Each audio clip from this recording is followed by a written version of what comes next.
Release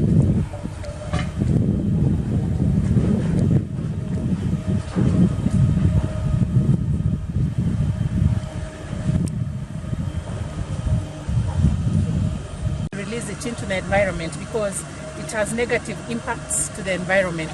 So we are being responsible and ensuring that we are sustainable in all our operations with low impact, negative impact to the environment. So we treat all the wastewater, nothing goes to the environment. It all comes through the effluent treatment plant. And basically what happens here, we have different stages of treatment. We have the chemical process where we use some chemicals to treat the effluent. Then we have biological treatment.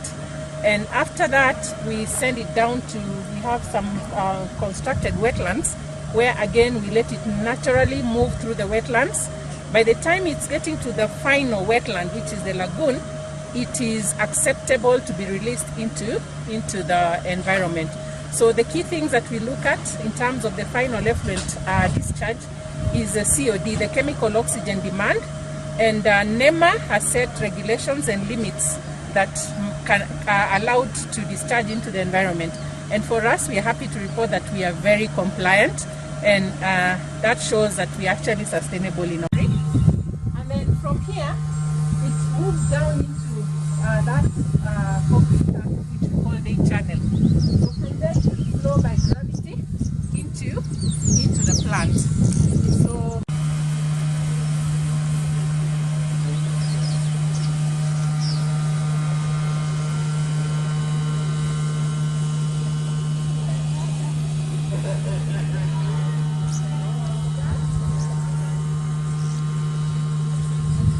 air flotation clarifier.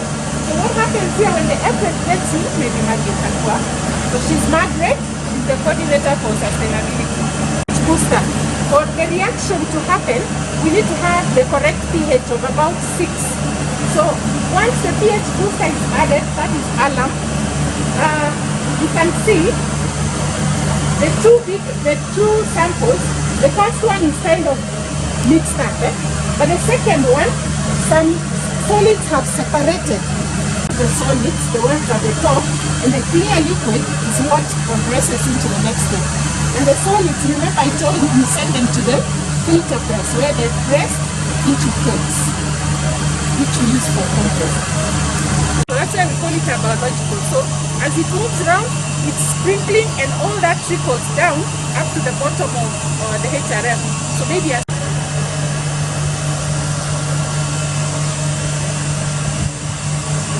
of this product, the COD has really dropped down. Normally we receive effluent of COD as high as 12,000, and we are able, remember the NEMA limit is 50, so we are able to treat from 12,000 up to 50. So the DAP will do 60% of COD reduction, then the HRF is going to do the remaining maybe 20%. So it is coming out of this about 1,000 by the time it's coming out of the HRF.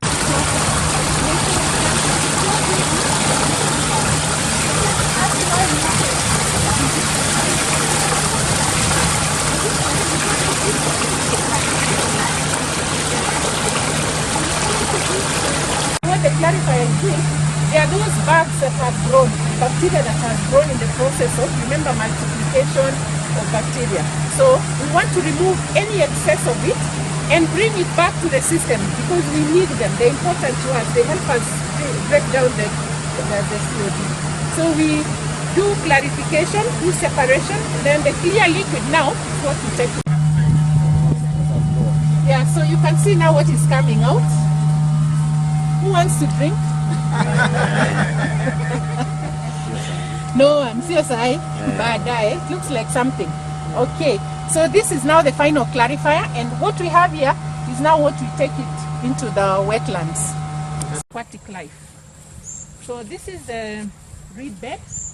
We have a variety of reeds that we plant in here, and the reason why we have those reeds is to help us also absorb any COD further. So they take up nutrients, they take up CODs, and by the time it's leaving this cell, the plants will have absorbed most of the other remaining nutrients which impact on COD. So So 16 to 21 days.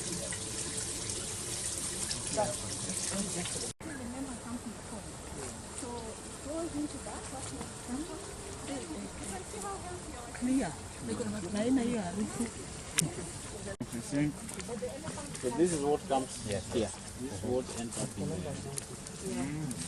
You can see it goes into the lagoons, into the